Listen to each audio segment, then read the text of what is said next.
Okay, so welcome back to my channel. This is going to be the finale of The Haunting of Hill House, Season 1, Episode 10, Silence Leigh Steadily. Okay, so it's the continuation of, they're still tying up, seeing like connecting the dots for us, okay?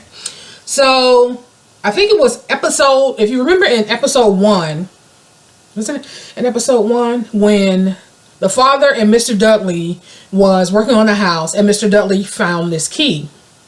He ends up giving the key to Shirley, because you remember they never could get into the red room. So it flashed. So the episode opens with Shirley running up the stairs after getting the key from Mr. Dudley. So of course Nellie was already there waiting for her to come back. Okay. So they're trying to get into the room. She's jiggling the locks. Okay, and so on the other side of the door, you see Theo. Now, if you remember in episode 3, that was the episode about Theo, when she was in the room, she was in that room dancing to some 80s video or something. And while she was in the room, there was a whole issue with the door. The doorknob started jiggling. I think she was about to rewind the tape, and the doorknob started jiggling. And of course, she stood there and was just looking at the door. And then it's flashing back and forth between Shirley and Nellie at the door, trying to get into the room, jiggling the door. On the other side of the door, you just see Theo. Now, it's not like they can't hear each other. So, eventually, of course, they couldn't get into the room.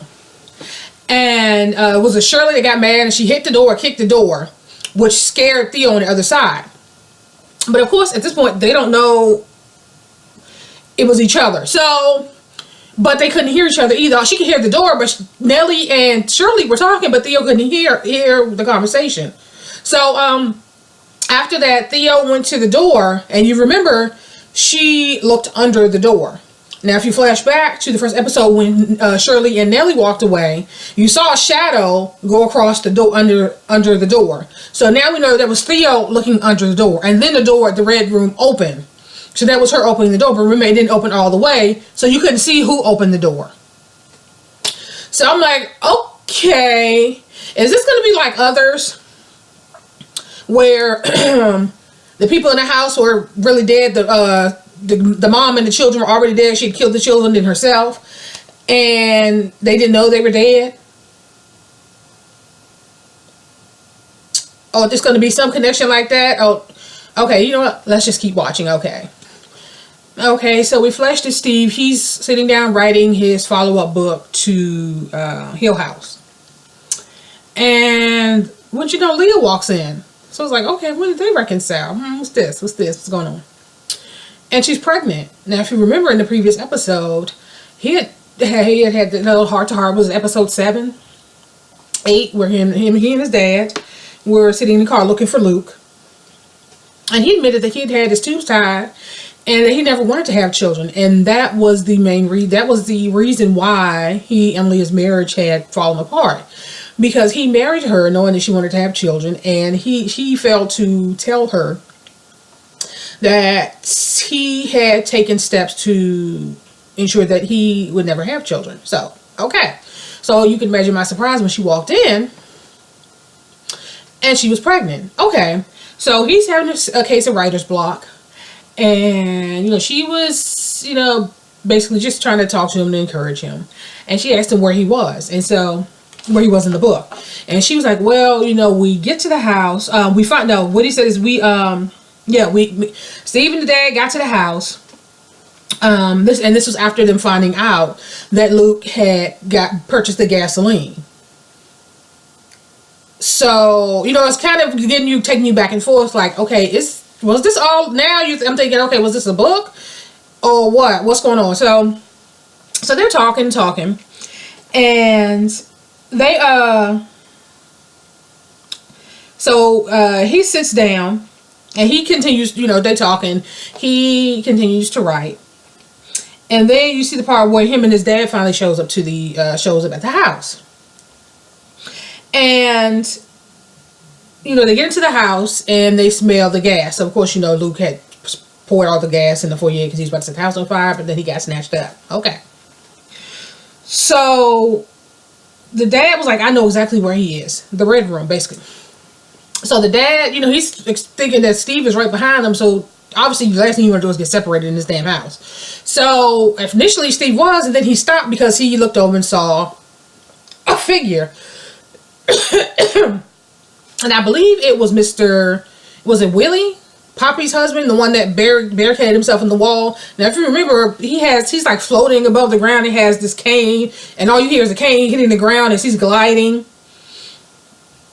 Okay, and so eventually Steve was able to break. He runs out and he catches up with his dad, and so his father throws his arm out to stop him from running, and his dad is just stopped in his tracks, just looking. And so you look over and you see Abigail. She's sitting on the stairs.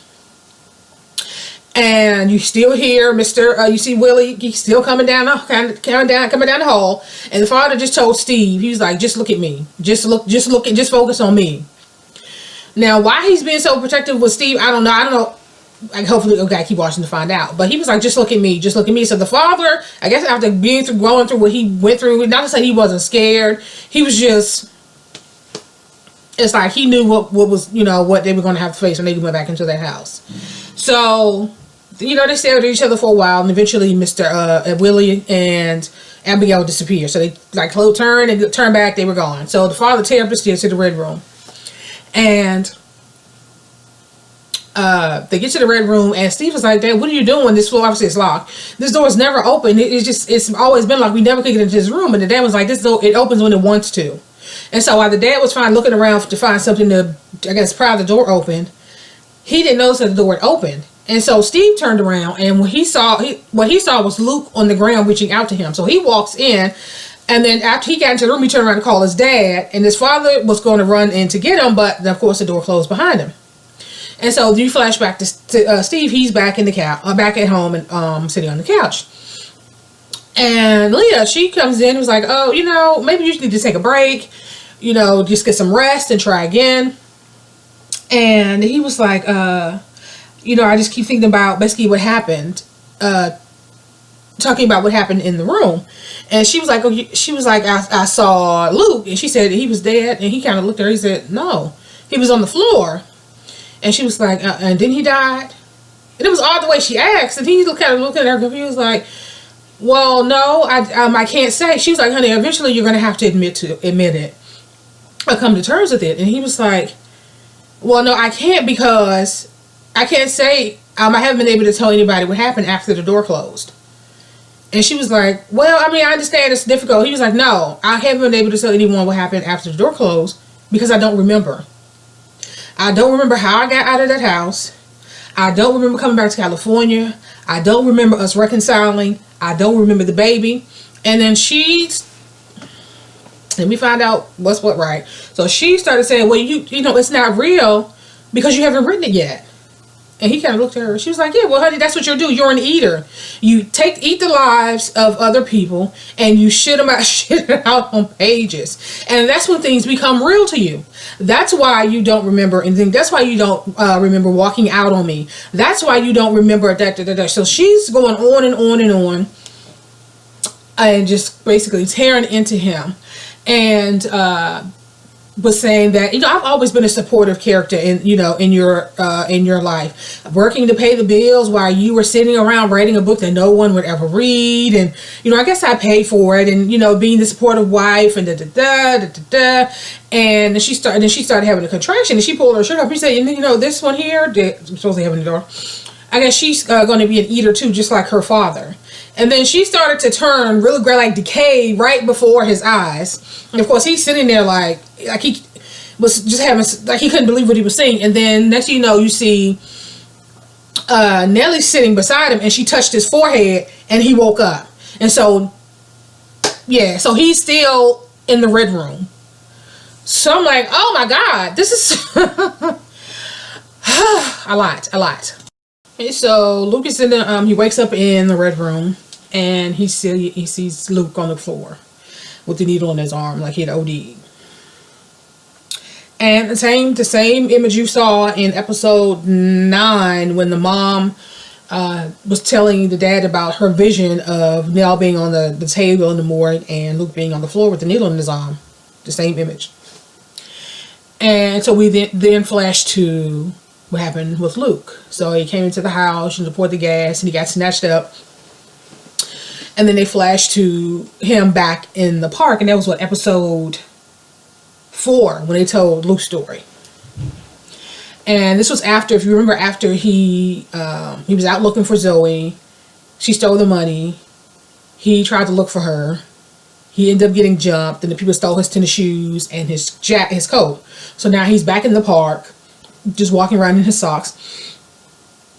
And if you remember, he called the facility and was begging them for him to come back, and you know how sorry he was, how he couldn't find her, and he was just distraught that he couldn't save her.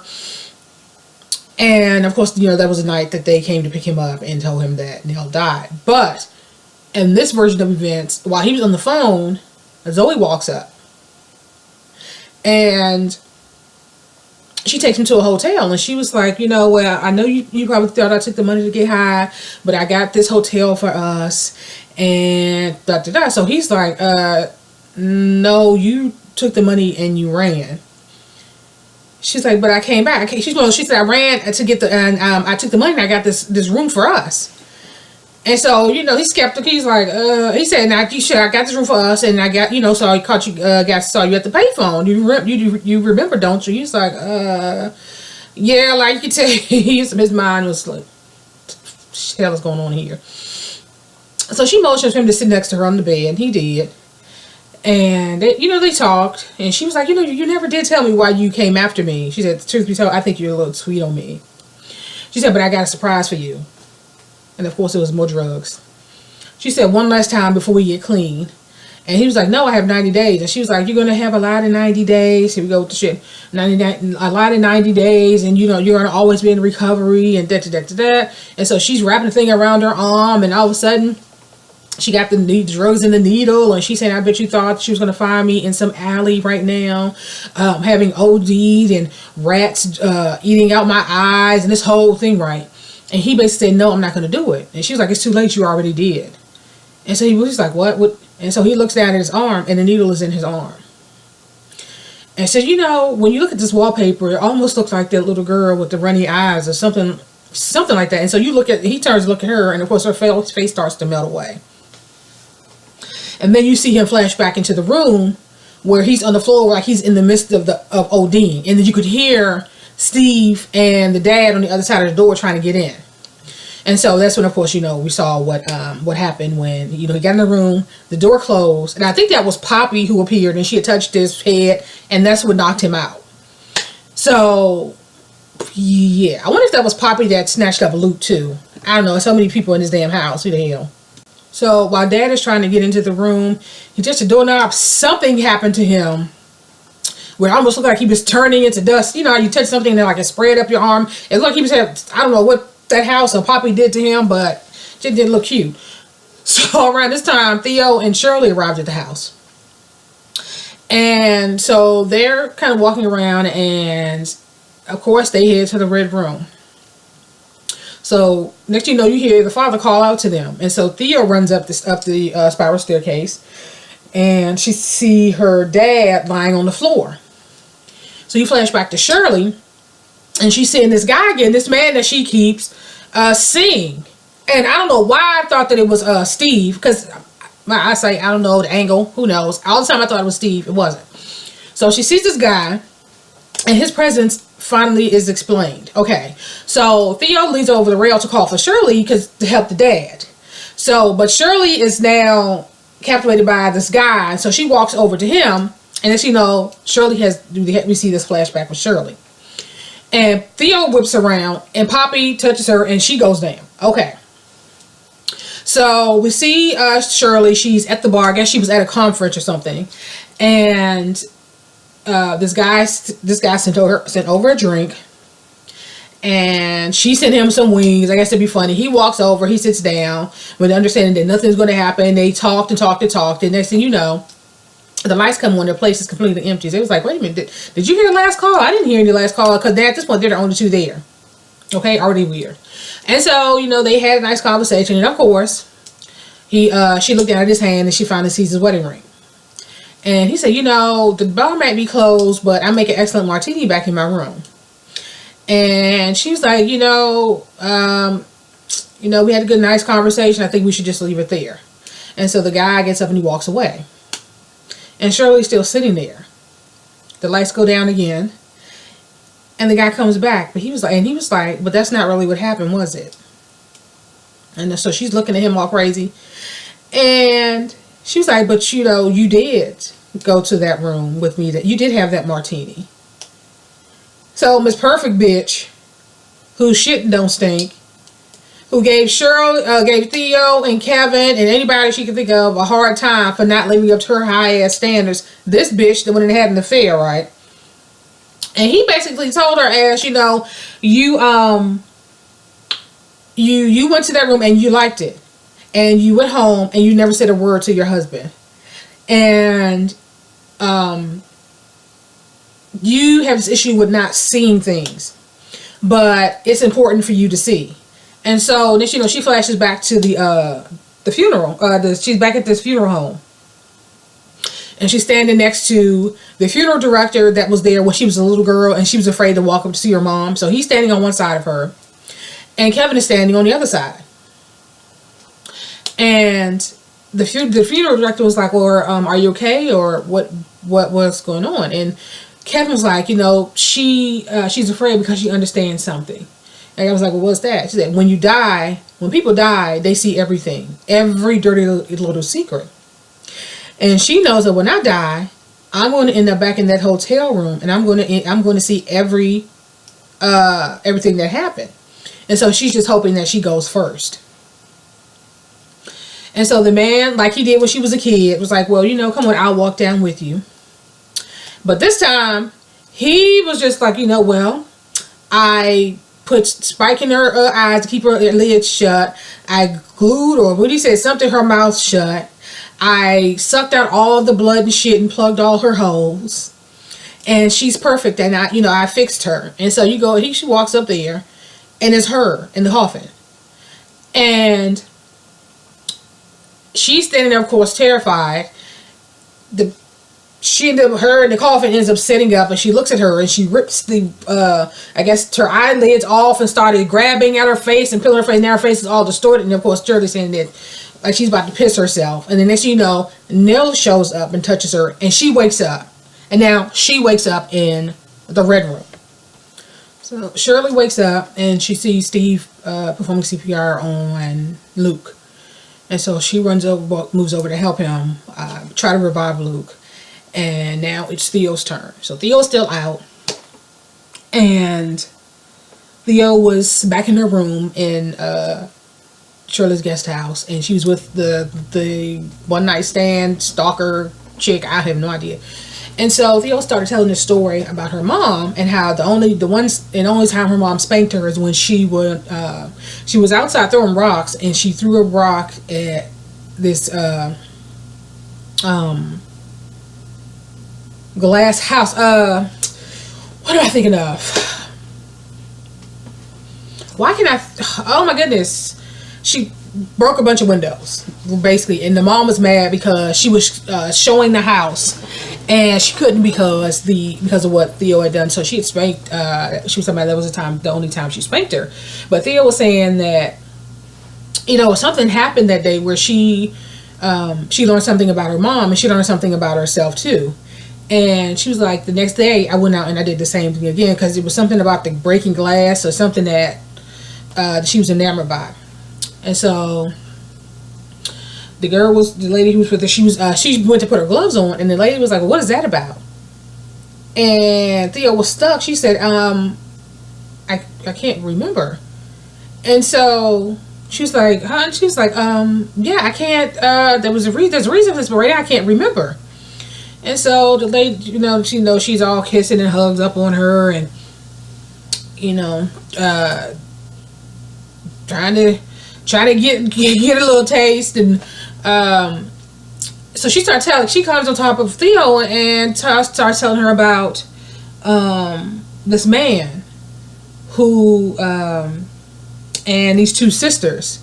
So I don't know if that was Poppy's husband. I don't know who because there were so many people in that house. I don't know.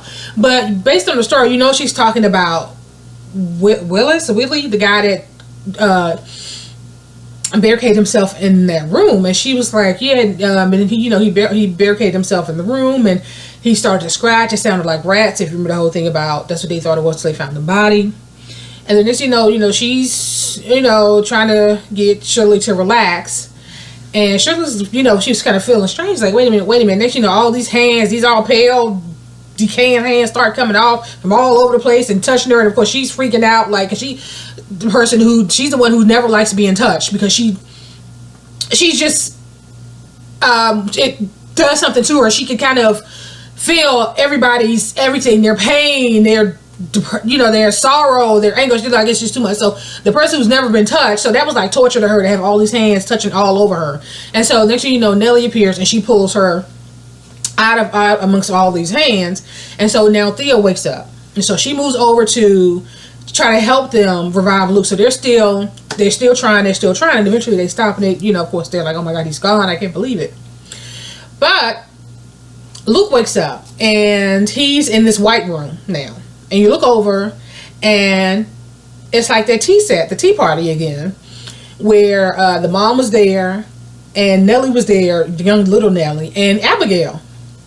And the mom was like, I've been waiting so long for you. You finally woke up. And she's basically trying to get him to sit down. And, been waiting so long. And she started telling him the story about when she was a little girl, and how her passion for homes and designing homes came. How she was riding in the car with their grandmother. And she drove past this house that was just like a garden of roses, and this whole thing. And Luke, of course, initially he was very happy to see his mom.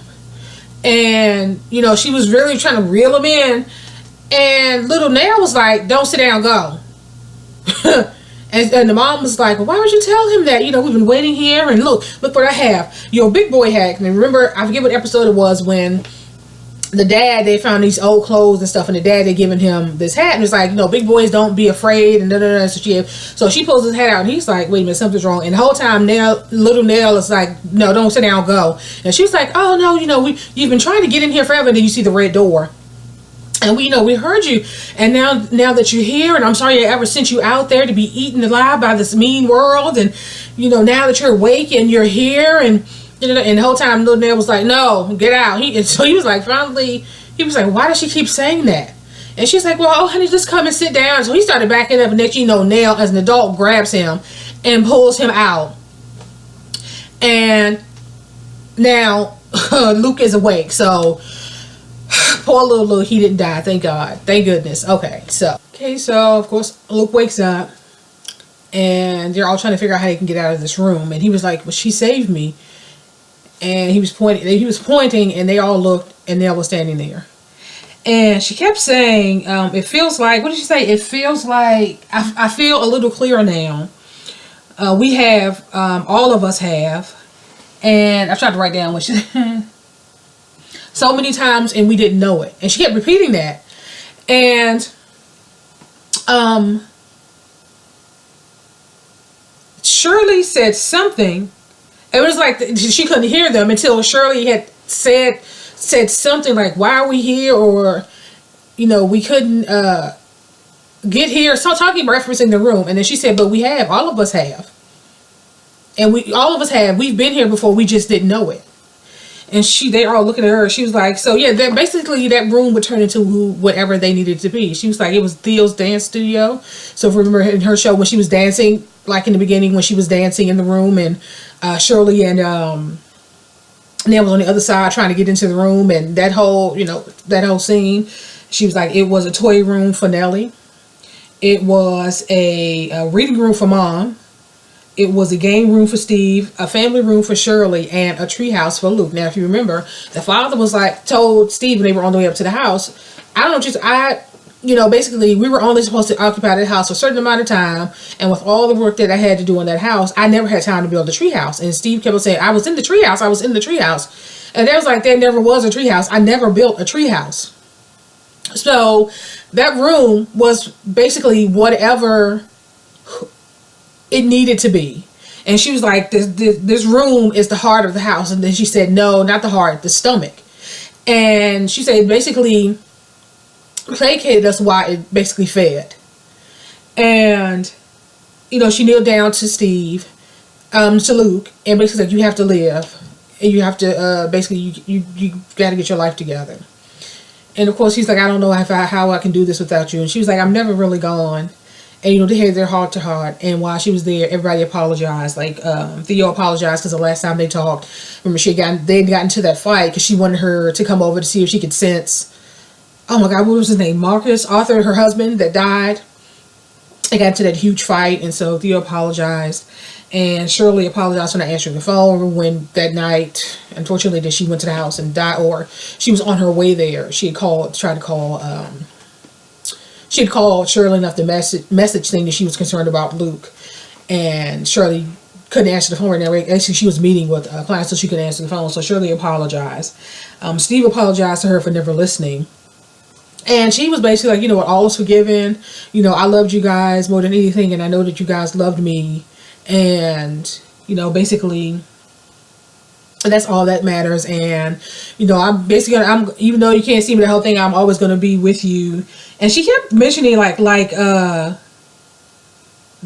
she said, the rest is confetti. Oh, she kept mentioning confetti. I don't know.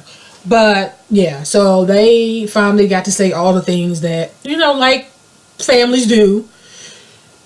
You never you're always saying shit too late, but you know, they said what they needed to say, but they're still trapped in the room. They still haven't figured out how to get out of the damn room.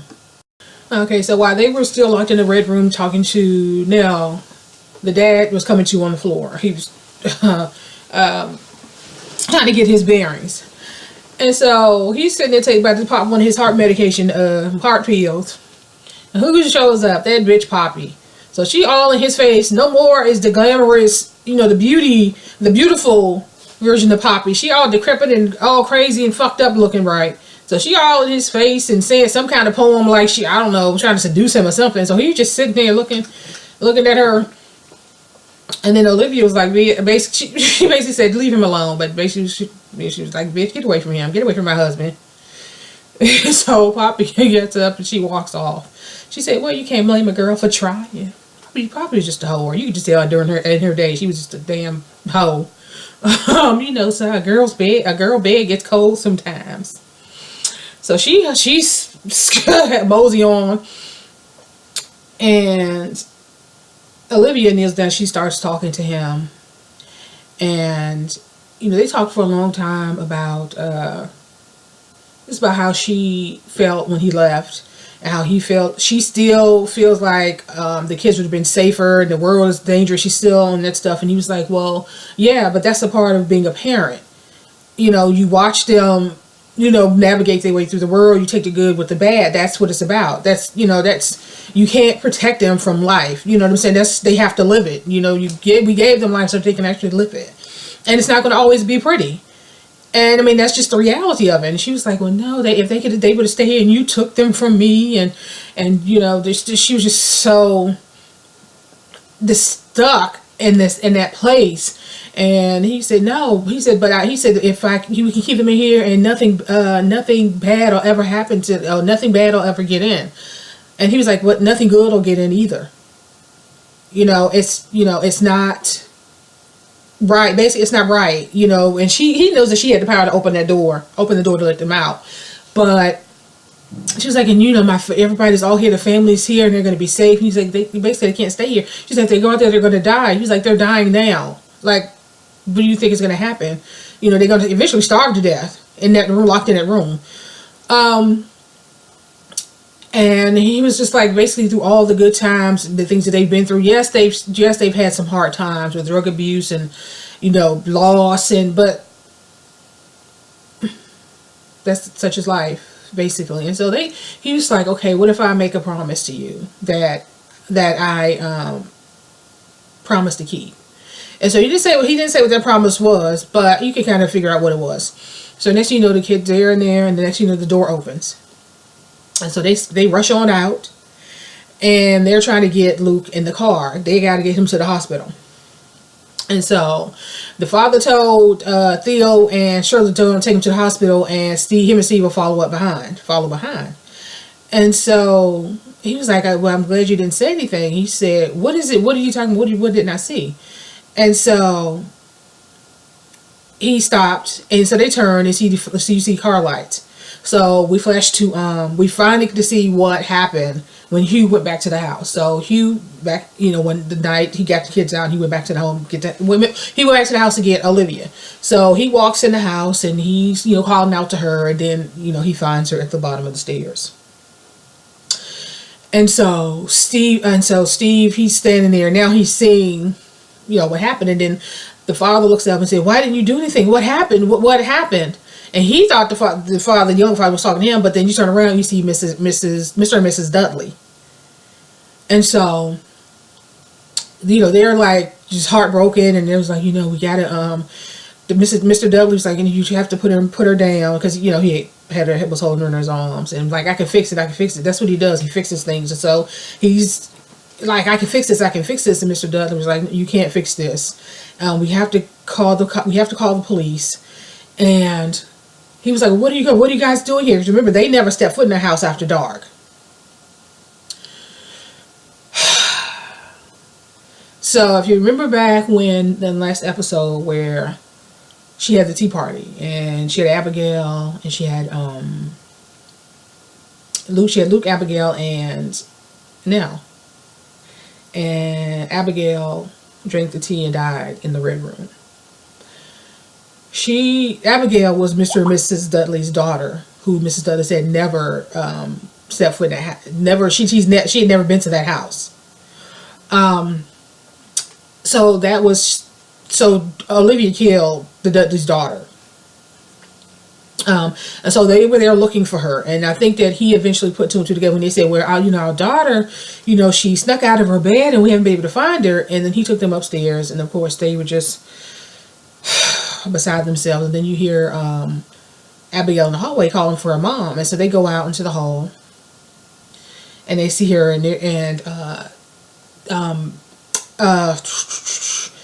Hugh was saying that he said, I'm going to burn this house to the ground.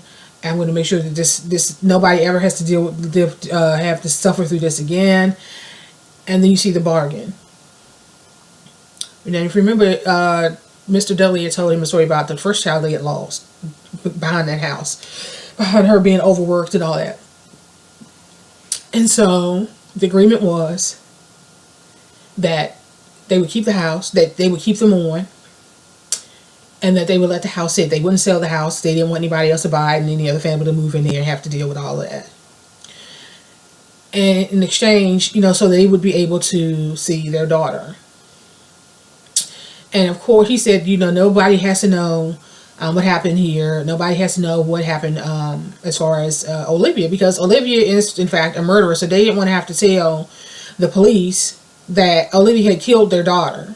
So he was basically like, if your secret will go to the grave with us if you leave the house and let us, we'll stay on so that we'll be able to see our daughter.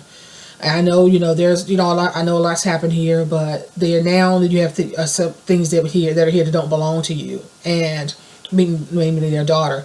And he reluctantly made the agreement. And so Steve is now watching all this stuff transpire, which is why the father never said a word about what happened, because that was the agreement. And so they did that. The Dudleys took their daughter's body and they buried her on, he said that, I think Miss Dudley said he was going to bury her in the garden, their garden that she loved so much. And now, and now you see what Hugh agreed to, so that she would let the children go. Because her fear was that she would be left there all alone. Which I don't see how she would do that, because Nellie is stuck in the house too. But he died. So you see him dead on the steps. So you don't know if something nefarious happened or if he had a heart attack there on the stairs. But he was dead. And so he saw his father's body, and he finally made sense to him that everything his father did was for them. Obviously at the time they didn't know, so it's like, okay, you do get upset because all the time that you wasted being angry at each other, when the truth could have changed everything. But at the same time, he had to honor his agreement that he made with the Dudleys. And so he basically said, now that's your agreement now. And this is going to be your house now. And basically you're going to be responsible for it. You going forward, it's all on you. And so you switch back to the dad. Now he's his younger self again. And you see in the red room, now it's all white with the little table there. And you see Olivia and Nell, and they're sitting there waiting for him. And he walks in and they hug and the door closed. And as he's leaving the house, he's walking out to leave the house. And you see all of these people that have died in that house on that property or something. It's just all of these people that are standing around. Of course, that bitch Poppy was standing there. And he stopped for a minute before leaving the house. And you thought for a minute he was going to look back, but he didn't. He just opened the door and he just kept on going. So the father, the house claimed another member of the family. So it has the mom and the dad and one of the daughters. Okay, so after Steve left the house, you didn't see what he did with the dad's body. You haven't heard him say anything else about the dad. We don't know. But he left the house, and next thing you see is Luke. He's waking up. He's in the hospital, and of course, all three of them are there to see him wake up. And then Steve starts talking again, like he's telling a story. So he's telling the story, and there's music playing, and he decides he's going to go home to Leah and try to reconcile. And so he goes to the house and he's sitting down with her, and he basically said the same, very similar to what he said to I forget her name, Irene, the woman in the beginning who was talking about her husband who died in a car crash. And he was talking about like what he's been surrounded by ghosts his whole life. He just couldn't see it, and like ghosts could be anything, like guilt, shame, secrets, and wishes. And he used the metaphor of Willis or Willie, whatever that man name was, how he had built a wall against him to keep people away, but that's not how you live. And he admits to her that he had been a terrible husband and a terrible brother and a terrible son and the whole thing. And around this time, Shirley is at home and she's sitting down with Kevin. And Kevin, she's finally about to tell Kevin about the affair. And she's just basically telling him, I have something I need to tell you. And I just want you to listen. And I just want you to know that I love you very much. You're my best friend. And, I just want to know that you're going to be here. And, he just was like, okay, you're scaring me. So what's going on? And so you didn't hear her actually. She started to say, 6 years ago when I went to that conference. And you can kind of tell he kind of knew what was about to be said. But he didn't. But he just held her hand while she told him. And then you flash to Theo. So her and girl, I guess they're item now. So Theo's finally moving out of Shirley's guest house, and the girls did help her pack up, and she finally takes the gloves off. So whether or not whatever happened in that house was left there, or whether she's no longer afraid of it, like it doesn't overwhelm her, we don't know. But she took the gloves off and tossed them in the trash, like. This is good. This is my new life. I'm going to start over from here, and we're going to see basically what happens. You see Luke celebrating. I don't know. It just said 2 on the cake, so we don't know if that's 2 months, 2 years. I'm just going to assume it was 2 years on the cake of him being clean, and so of course everybody was there to celebrate. He was very excited about that.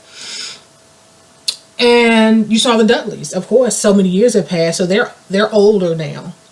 And so you see Mr. Dudley, and he's carrying Mrs. Dudley to the house. She's dying. And he knew that it was only a matter of time so he got her to the house, so she would be there so that he could see her. And so he was like, he was telling her, he laid her on the floor in the foyer. He was like, baby, we made it. We did it. And then the next thing you see her as her younger self, and she's carrying the baby that she lost. And then you see Abigail walk up, and then you can see his face just lights up like his family's together. And so it was just that was kind of touching. I did tear up a little bit. I did tear up at the scene with his father too, and his father finally told him, and you realize that he had died. And that kind of hit your girl a little bit, like, oh shit, okay. But he sacrificed himself for the kids so that she would let the kids go. The rest of them go anyway. And who, I guess it was basically them basically coming to terms with what had happened, and basically trying to move on, like, with their lives. I mean, obviously that's not something you ever forget, but they're no longer, it doesn't have the same impact or effect on them as, you know, as it once did. It's like once they left their house, they left the house. And I guess it was just like, you leave a bad relationship and you finally, you said all you could say, you cried all you could cry, you know, and whatever it is, but, you know, once you left it, you've left it. It's you know, it's done. And so, and of course, you know, that, you know, I think it helped that they were able to say what they wanted to say to Nell. And yeah, I mean, it was a really good series. I actually enjoyed it. Now I want to go and read the book. You know, it's like, it's really weird because I didn't read the Rose Red until after I saw the movie, and the same with Midnight in the Garden of Good and Evil. That was good too. So I think now I'm gonna have to go and read the book to see how it compares to the series. But all in all, I really did enjoy it, and I'm going to end this here, and I will talk to you guys in the next video.